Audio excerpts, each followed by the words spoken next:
Now we consider an example. We consider this limit xy goes to x0, y0, xy, x squared plus y squared. Here our function f, the value of f at the point xy is given by xy, x squared plus y squared. Of course, the denominator of this fraction could not be 0. Therefore, the domain of definition, that is our A, in this example, for this function is R2, removing the origin. And so it is easy to see that the derivative set of this capital A is the whole R2. So we will evaluate the limit as xy goes to x0, y0. Therefore, we need to consider the case whether x0, y0 is the origin or not. So we consider two cases. Case 1, x0, y0 is not the origin.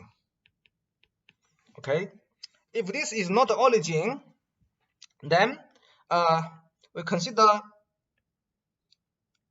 phi xy equal xy. Psi xy equals x squared plus y squared. It is easy to see that as xy goes to x0, y0, phi xy will be x0, y0, and psi xy will be x0 squared plus y0 squared. Therefore, we can apply the law we established before, the third law here. Okay, we apply this law, we see that the limit of f xy goes to x0, y0, our fxy,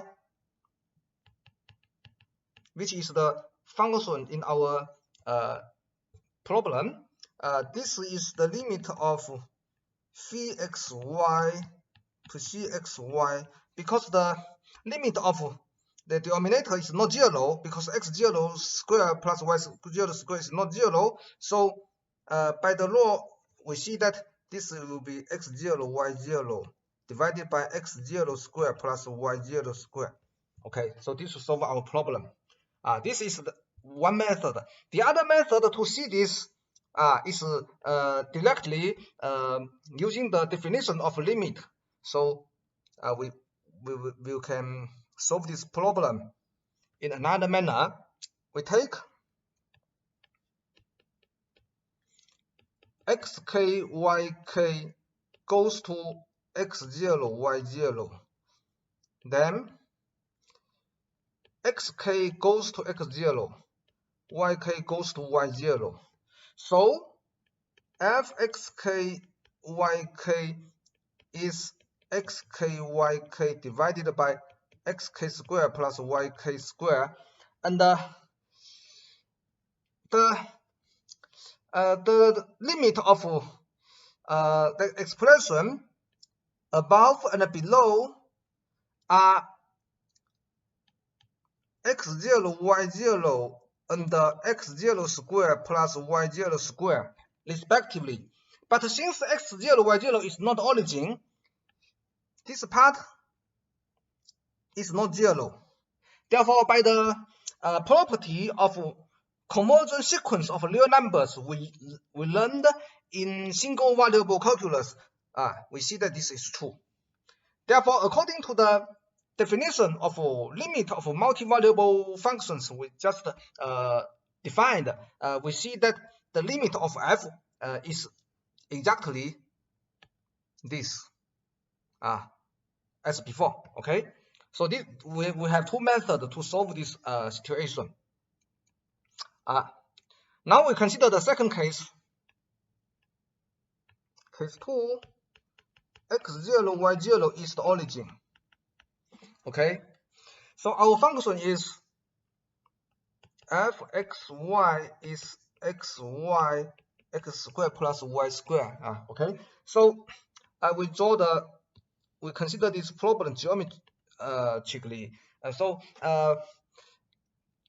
to ensure that the limit exists, we need to guarantee that for any sequence P1, P2, P3, for any sequence converging to the origin here, the sequence of value of f along this sequence f pk must converging to some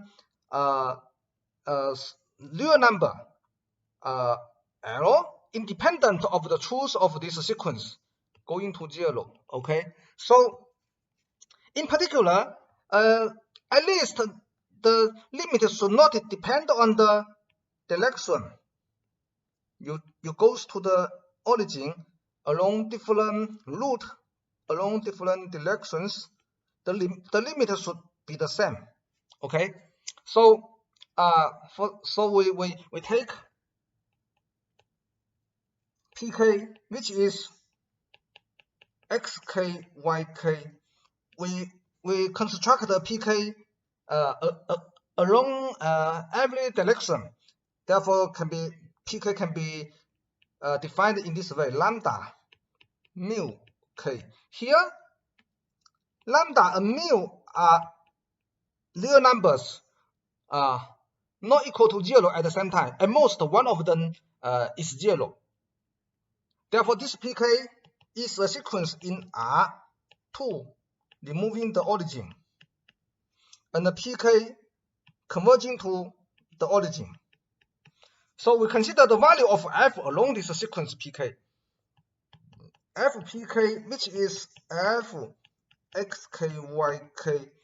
By the expression of f, it is easy to see that f xkyk equal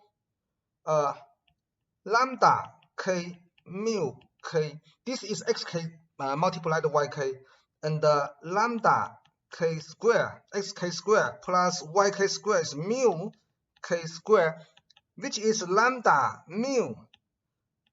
square plus mu square. This is a constant independent of k, so this goes to the same number, lambda square plus mu square. So the limit exists along any direction approaching the origin, but the limit depends on lambda and mu. Lambda and mu characterize the different direction you go to the origin. So this means you take a different sequence going to the origin, the value of f along this sequence has a limit, but the limit depends on the direction you choose. Okay, so this means that the limit is not exist. Okay, if the limit exists, you get the same result in spite of all direction or all sequence approaching the origin you take. But here the limit we obtain depend on the choice. So this guarantee that the limit does not exist. So our conclusion is that xy goes to 0. x squared plus y squared does not exist.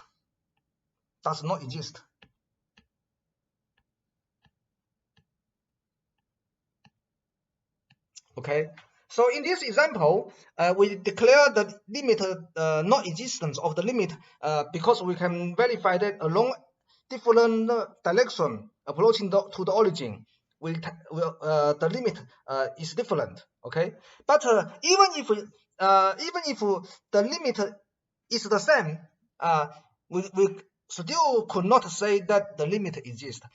Maybe the limit using the direct line along the lines, the limit are the same. But if you maybe other road, maybe you can approaching the origin by some special curve, and then you end up with a different limit. Okay, so in this case, the limit still does not exist. Okay.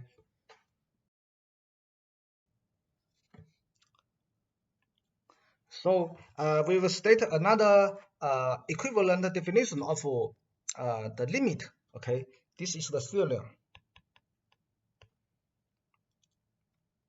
Suppose A is a subset of Rn. A is a limit point of the set capital A. And f is a function defined on A and taking value in Rn. And L is an element in Rn. Okay, then